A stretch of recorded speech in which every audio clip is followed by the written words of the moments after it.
Buenas noches. Aragón tiene un riesgo elevado de incumplir el déficit de 2016, según la Autoridad Independiente de Responsabilidad Fiscal. Esta valoración se deriva de una mayor desviación en el cierre de 2015 respecto de la esperada. Analizaremos con nuestros invitados esta información y también hablaremos de política hidráulica. Todos los grupos parlamentarios marcaron ayer sus posturas sobre el plan hidrológico de la cuenca del Ebro. Desde el Partido Popular acusan al Lambar de estar aislado en manos de Podemos, Junta y PSOE. Para hablar de estos temas, ya nos acompañan esta noche Emilio Lacambra, hostelero. Buenas noches. Hola, buenas noches. Álvaro Bajen, secretario general de UTA. Buenas noches. Y Lola Este, periodista. Buenas noches. Comenzamos hablando del informe de la Autoridad Independiente de Responsabilidad Fiscal, que asegura que Aragón, junto a Cataluña, Extremadura, Murcia y Valencia, tienen un riesgo muy elevado de incumplir nuevamente el déficit. En este informe también se señala que hay comunidades muy cumplidoras, otras que hacen esfuerzos por cumplir, pero que tienen dificultades en llevarlo a cabo, y algunas que hacen pocos esfuerzos y a veces están muy bien financiadas. ¿Creéis que Aragón es de estas últimas o la encajaríais en otro ámbito? Emilio. A mí me toca empezar. Hombre, yo lo que creo es que la intervención del otro día del señor Montoro acusando a Aragón de todo lo que le acusaba y a Extremadura, pues me faltaba esa clave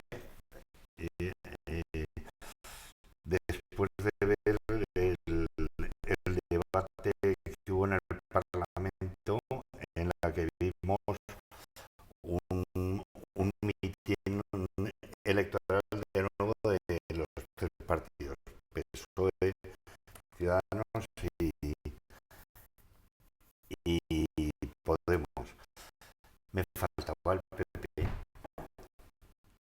Montoro se encargó de eso. Es decir, Montoro aparece para dar su mitin electoral y aparece con esta historia que además él sabe de sobra.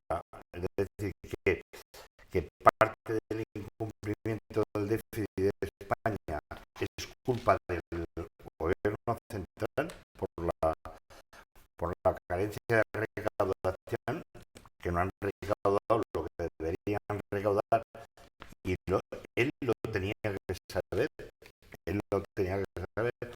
y nos ha salido con esa patochada. Aragón está en la misma situación que están muchísimas de las comunidades, pero eso sí, Aragón tiene una cosa que la diferencia junto con Extremadura del resto. Es decir, que aquí hay un gobierno PSOE Podemos como en Extremadura. Y eso es lo que ataca a Montoro. Álvaro. Bueno, el informe de la Autoridad Fiscal, que es como un órgano público independiente para analizar cómo van los presupuestos, al final del informe, por lo menos del resumen del informe, viene a decir el supervisor fiscal que por esta cuestión del déficit de las comunidades autónomas no está preocupado, que incluso la contabilidad nacional, el sistema de contabilidad nacional va a variar y que no es necesario ni que el próximo año tengamos que devolver 25.000, no solo a Aragón, sino al Estado español,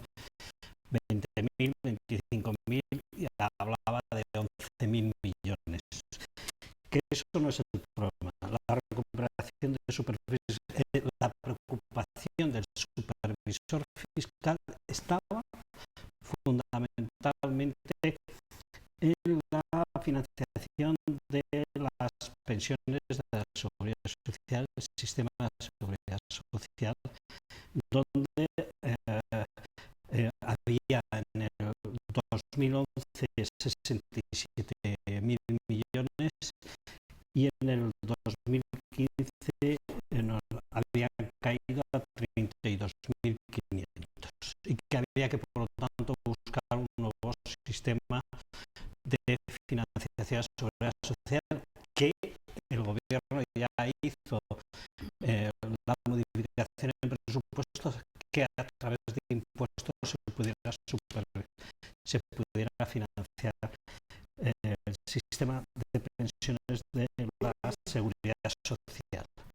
Consecuentemente, que el incumplimiento del déficit es un problema y que ha salido en la prensa como unos diciendo una cosa, otros diciendo otra, pues mucho, yo perdonar, demasiado postureo, porque no es el grave problema que va a tener nuestro país.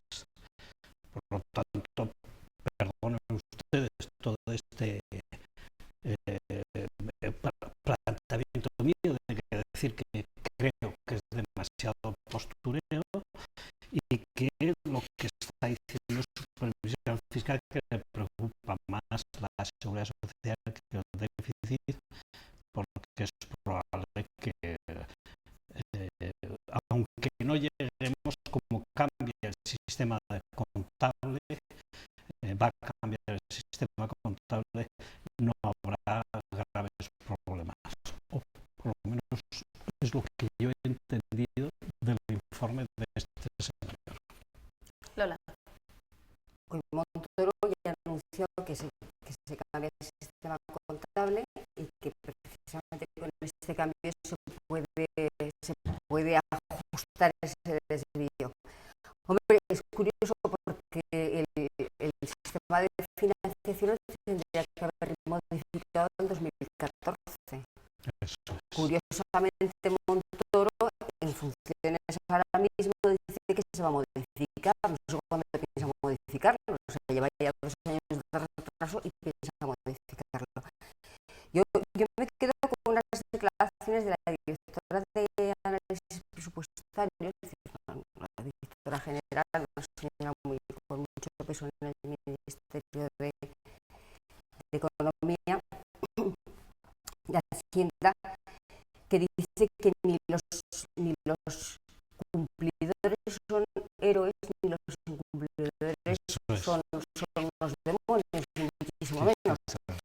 Que si el Estado hubiera cumplido la ley de estabilidad, las reglas de la ley de estabilidad, pues habría compensado buena parte del déficit que ahora sufrimos.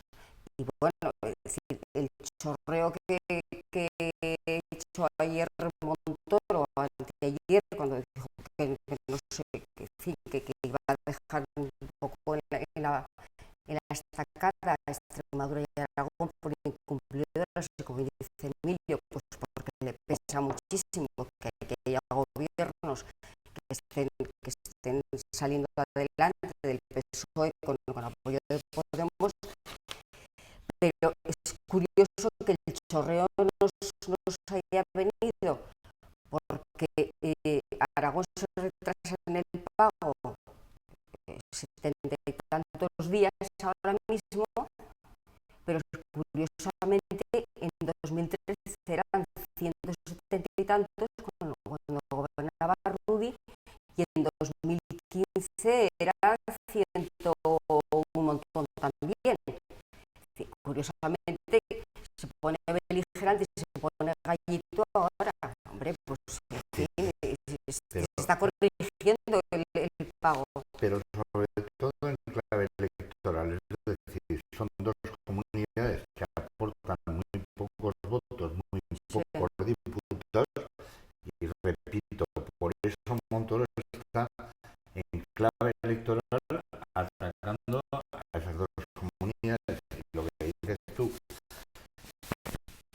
parte de ese déficit de Aragón en concreto, desde luego, son las facturías que dejan los cajones, sobre todo en sanidad, su propio partido, gobernando en Aragón.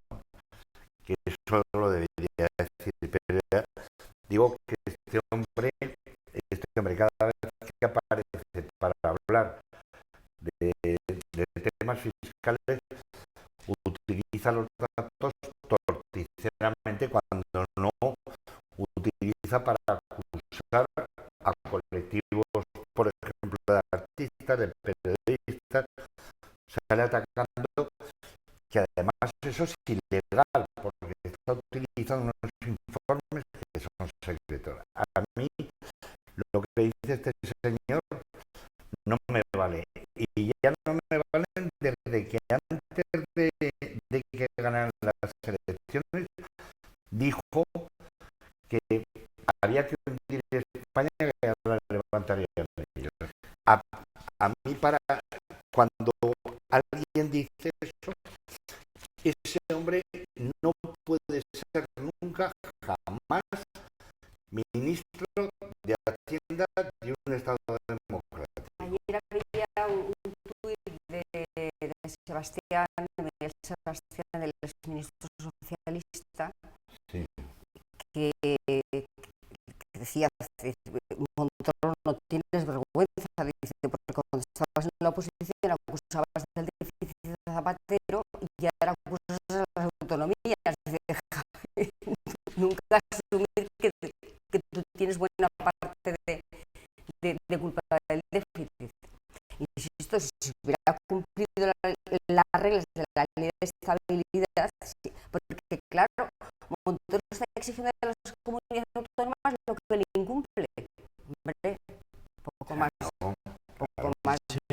Sí, en concreto, en el informe que tú estás mencionando, dice la AIREF que el Estado cumplió con creces lo que sería el déficit del 2,7 frente al 2,9 marcado, pero no cumplió el gasto, es decir, gastó más por la ley de estabilidad. La regla del gasto es igual para todos. Gastó 6.000 millones más. Y al gastar 6.000 millones, si no los hubiese gastado, porque no tenía por qué haberlos gastado, pues el déficit de las comunidades autónomas se hubiese reducido al máximo. La regla del gasto del Estado es muy diferente de la regla del gasto de las autonomías. Las autonomías están intentando ponerse al día de los terribles recortes que se sufrieron durante los gobiernos del Partido Popular. Y hablo de Aragón, de sanidad, de educación, etcétera. La regla del gasto del Estado, y pues empiezas ya por defensa y ahí podrías hacer unos descuentos tremendos. Pero que tampoco es un problema, vuelvo a insistir, de preocupación de que el Estado español y que las comunidades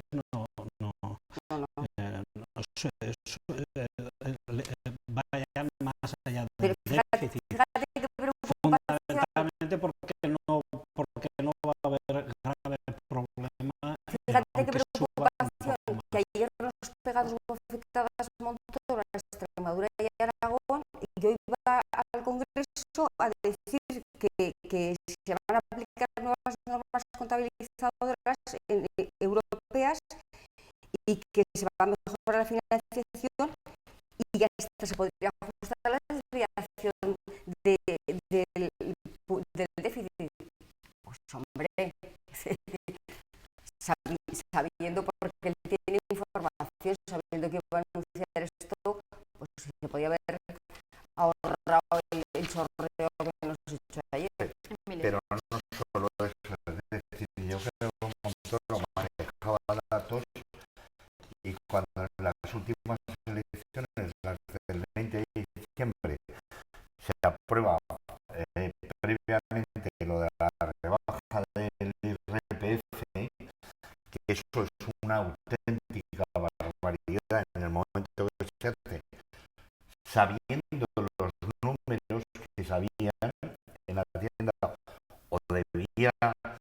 tenía la obligación de saberlo, que eso fue una barbaridad y que eso ha sido también una de las consecuencias del déficit que en estos momentos tiene España. Bueno, es decir, la superación del déficit que había marcado Europa. Yo tampoco hago de eso una verdad de fe. Es decir, Sí. Europa para mí en estos momentos me parece una banda de criminales asesinos que mantienen los paraísos fiscales. Entonces quiero decir que los que mandan en Europa, pues bueno, sé que cumplirlo lo cumplan, pero si no hay que cumplirlo, a mí esa gente éticamente no me dicen absolutamente nada de lo que digan ellos, no me sirve a mí para nada. Bueno, hay aquí José Carlos Díez, el economista, que viene a decir que el Estado español, debido al impuesto a las rentas de personas físicas, añado a este tema, descontó, rebajó 8.000 millones a 8.000 millones en el impuesto a rentas de personas físicas, y luego en la seguridad social ha descontado 5.000 millones en bonificaciones a las empresas. Claro, al final lo que está pasando es que se está produciendo, por lo tanto, una reducción de ingresos fiscales, se está produciendo una reducción de cotizaciones de seguridad social, y al final tenemos que empezar a decir, bueno, ¿y qué hacemos con la seguridad social? ¿Qué hacemos con el fondo, con las planes de pensiones, con las pensiones de los jubilados? Bueno, pues es que aquí, si nos gastamos en un sitio, tendremos que implementar en otro. Y ahí entraríamos en otras cuestiones de más calado, que es el tema fiscal, la fiscalidad en la Unión Europea, de cómo se resuelve una fiscalidad. Ya estamos viendo los papeles de Panamá, etcétera, etcétera.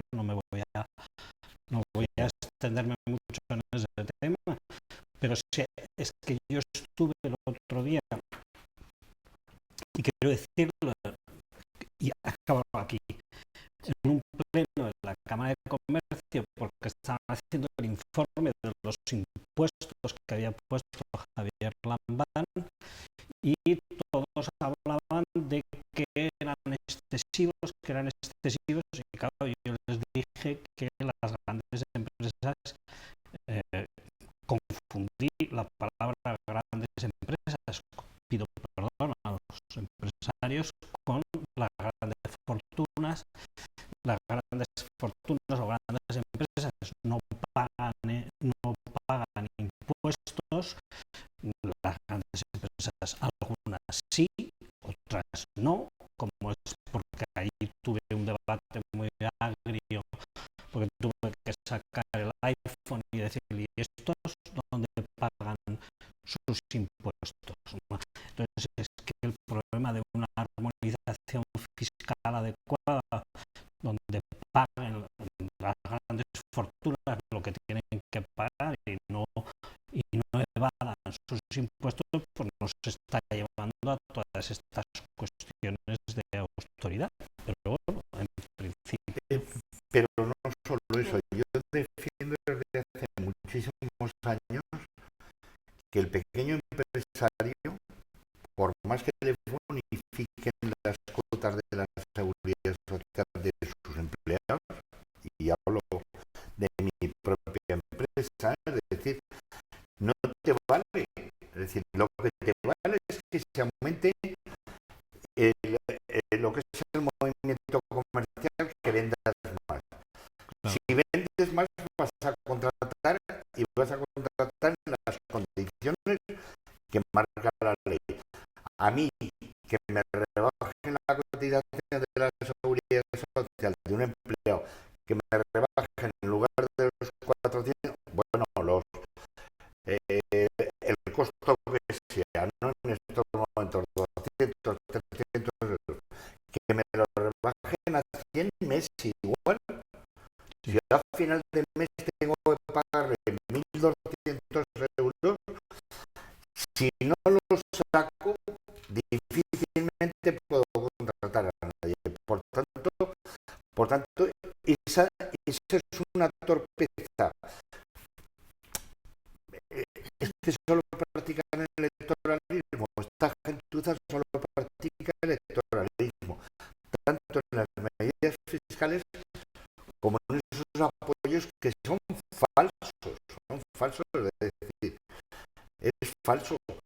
Y lo que han hecho ha sido arruinar un poco más el erario público español.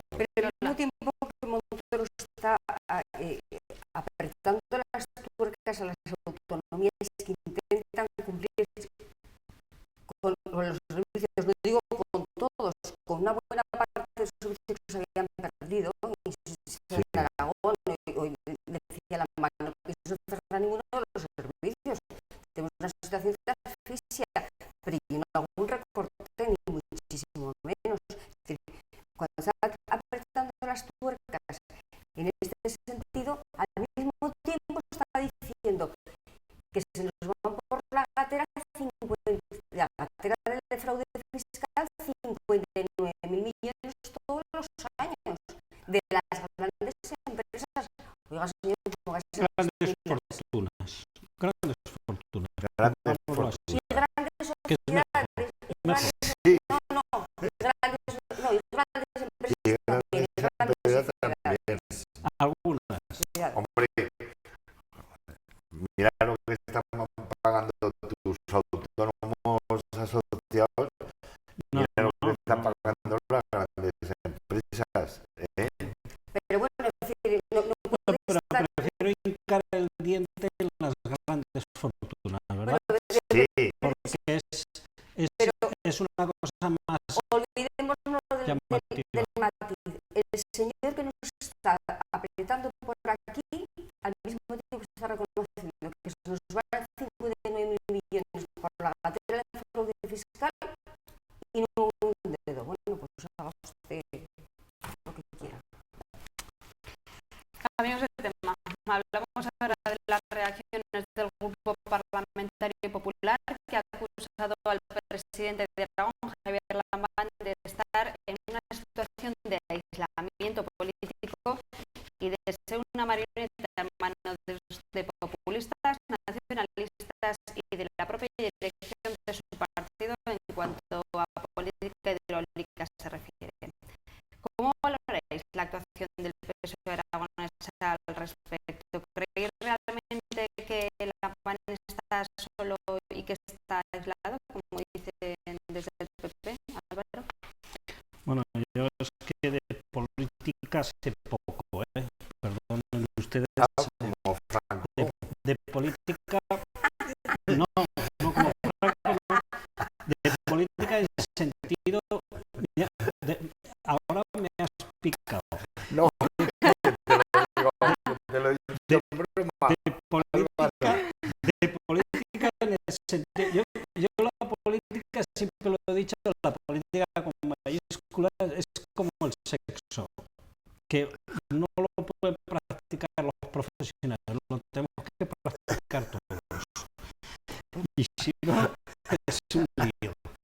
Y entonces, como aquí votamos a una serie de gente y la practican unos pocos, pues al final se ve poco de esa praxis, ¿no? Porque además ya dije en otra ocasión que los periodistas hacían políticos y los políticos periodistas. Entonces, claro, y no me metía con los periodistas ni con los políticos, pero que hay como una especie de contubernio de temas.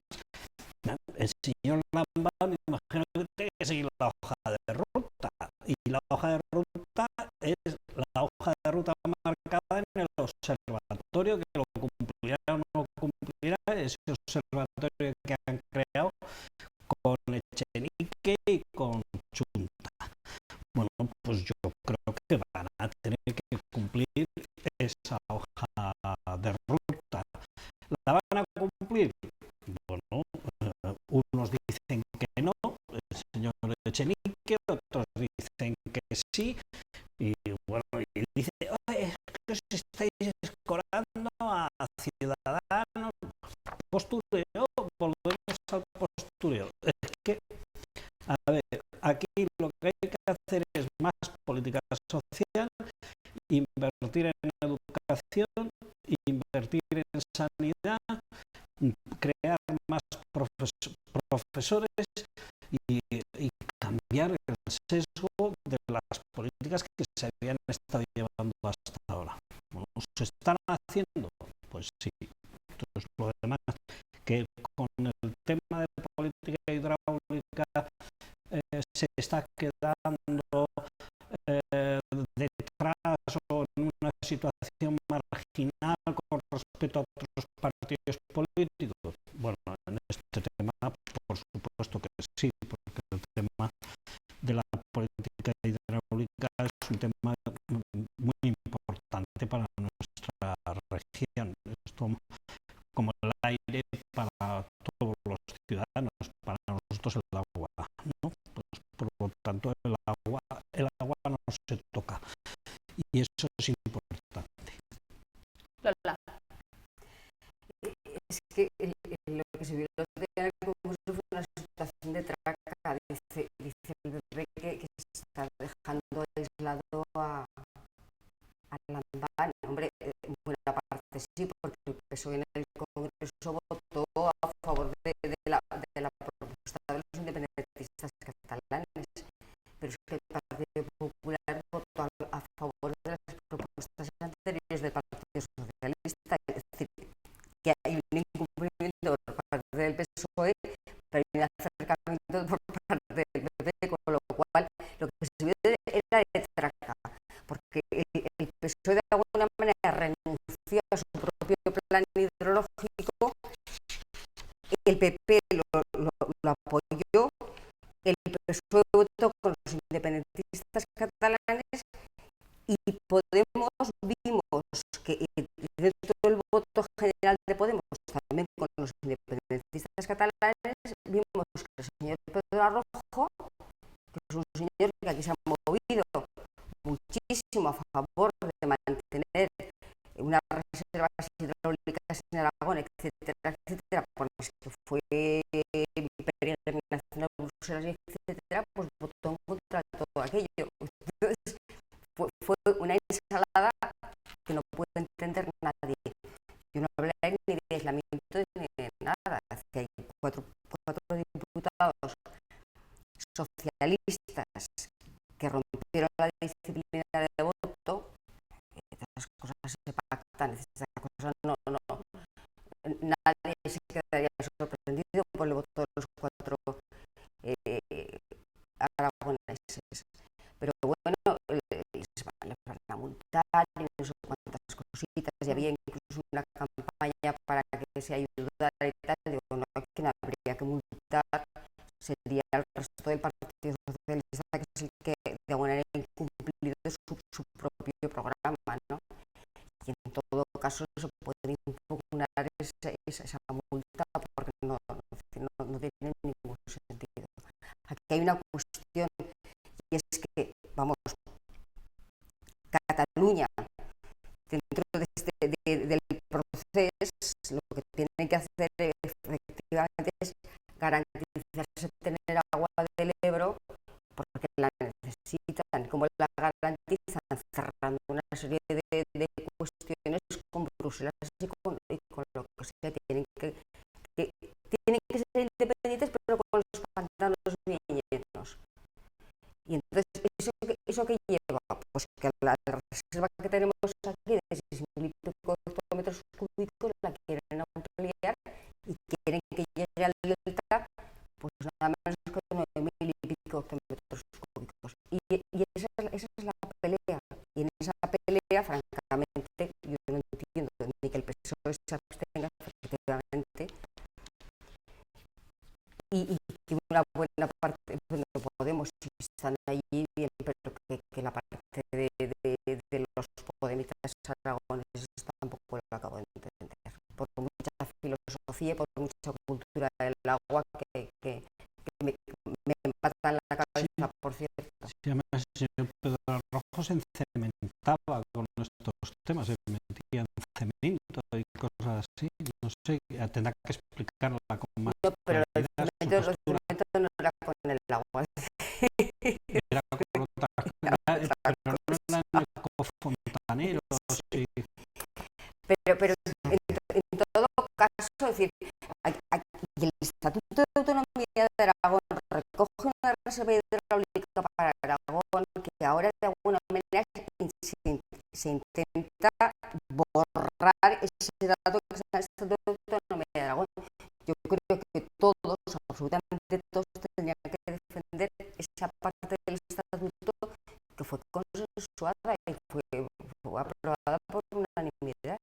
Bueno, por unanimidad no, que no además a mí me sorprende que el PP haga este comentario y no aprende, es decir, están a su bola y no recuerdan la gran manifestación que hubo contra el trasvase del Ebro cuando Pepe Atares, que fue un magnífico alcalde, no quiso protagonizar esa gran manifestación que hubo en la Plaza del Pilar y le costó las elecciones. Le costó. Le costó las elecciones y era Pepe estaba en contra del trasvase, pero sin embargo, como no tenía apoyos en su partido en Madrid, Pepe era un gran amigo mío. exacto, pues por eso digo, pero que no han aprendido los del PP, es decir, los del PP solo piensan en lo que decide el Tancredo en Madrid.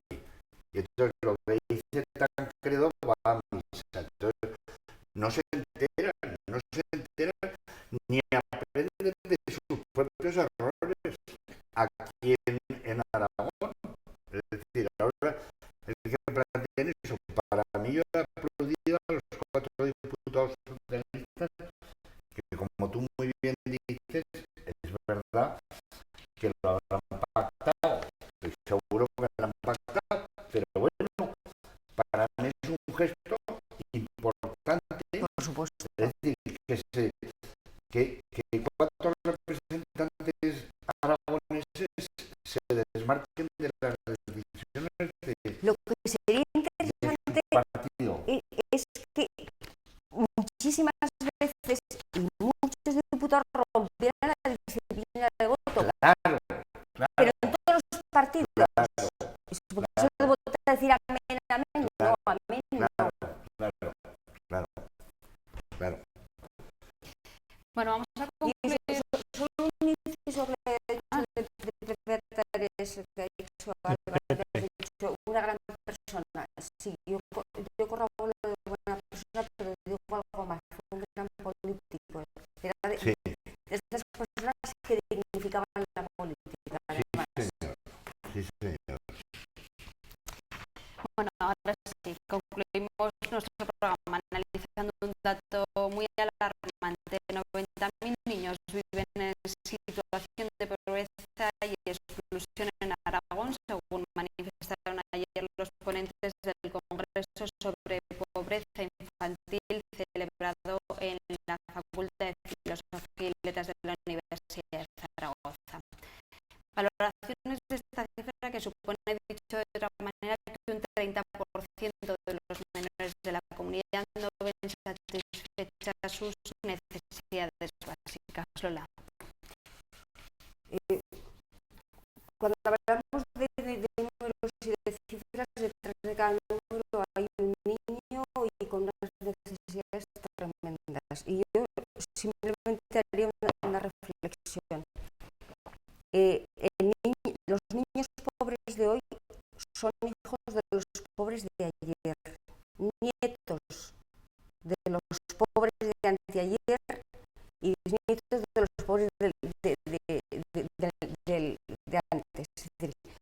son de una pobreza endémica, que no se resuelve. Entonces, yo creo que habría que resolver y darles las mismas oportunidades, no solo de alimentación, porque la alimentación, el banco de alimentos y Cáritas, etcétera, que cubren las necesidades. No. Hay más necesidades que la cena y que el vaso de leche, muchísimas más. Que todo el mundo conocemos, no hace falta desgranar. Entonces, lo que hay que hacer es acabar con esta pobreza endémica para que los hijos de los pobrecitos niños de hoy no sigan siendo pobres. Emilio. A mí eso me parece unas cifras verdaderamente dramáticas y me parece que esta sociedad no tiene dignidad ni vergüenza cuando tolera estas situaciones. Que se esté hablando de las cosas, de las cifras macroeconómicas, que estemos viendo ahora lo de los papeles de Panamá, que sepamos que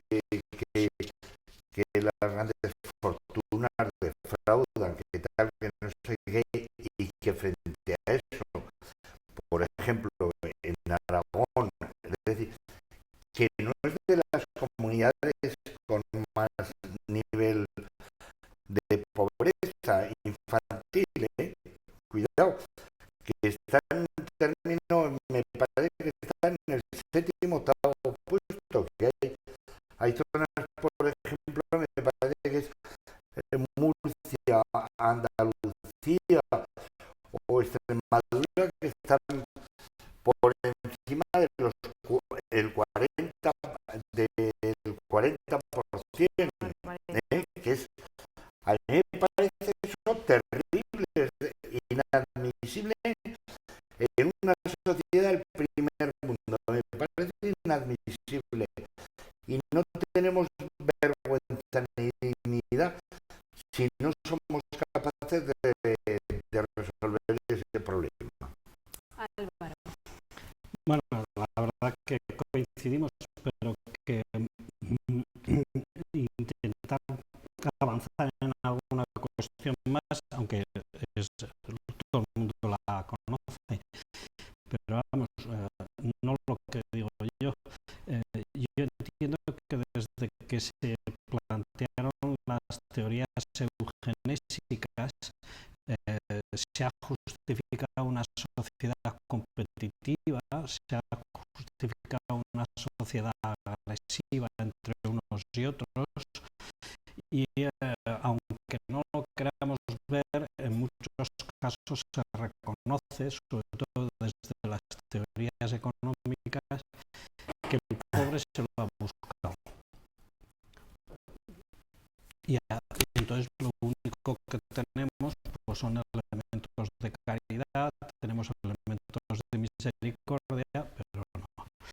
Por lo tanto, desde mi punto de vista, un crío, como todo ser humano, tiene el derecho a alimentos.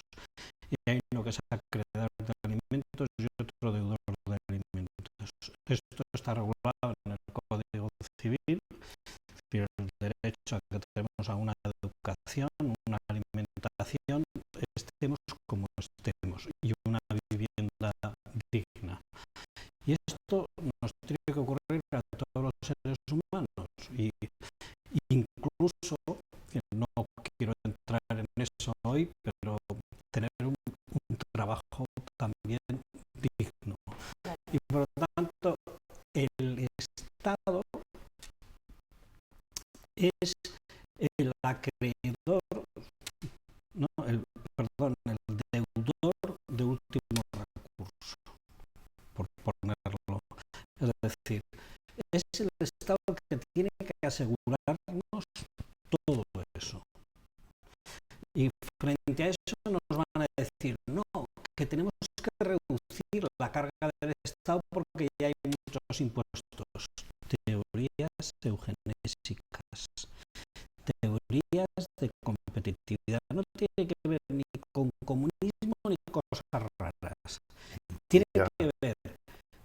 que la justificación de la caridad, la justificación de esas ideologías es la justificación de que ocurran estas cosas. Es entender que hay unos pobres porque son pobres, porque eugenésicamente, porque han llegado a ello, porque no han luchado, y otros que justificamos su riqueza, de la gran riqueza. Ese es un debate muy importante en nuestra sociedad, porque estamos en una sociedad que estamos reconociendo a Darwin, que estamos reconociendo a Spencer, que estamos reconociendo a Smith, que estamos reconociendo a tanta gente que ha escrito sobre estas cosas, y a los nuevos economistas liberales que nos están practicando lo que es la austeridad. Por tanto, hay un fondo filosófico muy importante que hay que decirlo. Pero además de los filosóficos y las grandes teorías económicas, luego hay unos hechos tangibles que son los que vemos todo el mundo. Por ejemplo, cuando vemos a la hermana del rey, bueno, claro, emérito, sí, haciendo caridad, 3 días al año se quita los perlones, sale a la calle, hace caridad, va a un rastrillo, se pone un delantal y pide dinero, porque como es la hermana del rey, pide dinero, pero mientras tanto puede tener un dinero fuera, escondido. Eso es. Y pongo un ejemplo porque lo conocemos todo el mundo, pero ejemplos de estos, de grandes familias que en teoría son unos mecenas, hacen un montón de cosas, las hacen efectivamente para tapar sus vergüenzas. Sí, bueno, podemos poner el ejemplo de Muchos ejemplos, bueno. que fue un asesino, un criminal, y bueno, ahora con la fundación pues está redimiéndose, pero no. Yo lo que quería decir es que la renta per cápita en estos momentos en España es de 24.000 y pico euros. Lo que quiere decir que cada currito que vive en este país, es decir, los 44 millones de ciudadanos que viven en este país, tienen derecho a esos 24.000 y pico. Bueno, en fin, no tienen derecho. Quiero decir, hay dinero suficiente para redistribuir esa riqueza. Por tanto, quiere decir que en estos momentos en España exista ese nivel de pobreza y sobre todo el nivel de pobreza infantil, es decir, que estamos hablando de Aragón con 90.000 niños, pero podríamos meternos en Extremadura, en Murcia, en Valencia,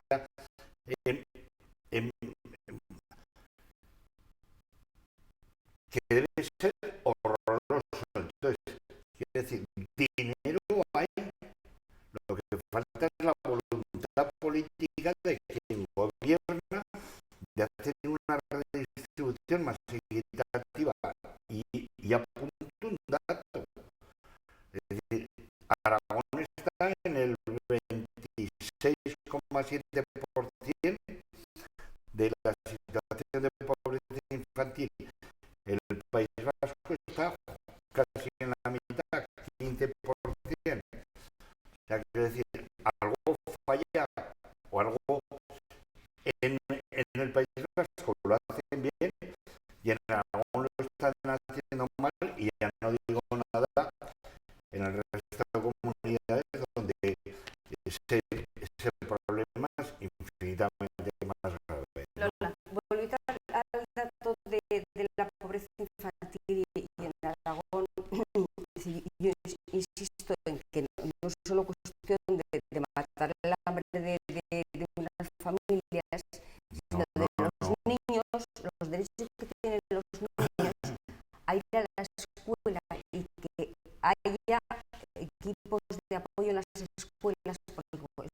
estos niños, sus padres, por la razón y porque nadie se busca la pobreza, le viene, además le viene de familias pobres, de familia, no tienen ni recursos, ni amparo, ni nada para atender a estos niños. Entonces, estos niños necesitan ir a la escuela, apoyo en la escuela y un seguimiento. Claro, quitamos los apoyos en la escuela, que parece que fuera un elemento de lujo y no sabemos para qué son los apoyos en la escuela. Pues hombre, entre otras cosas, para atender a estos niños. Con ese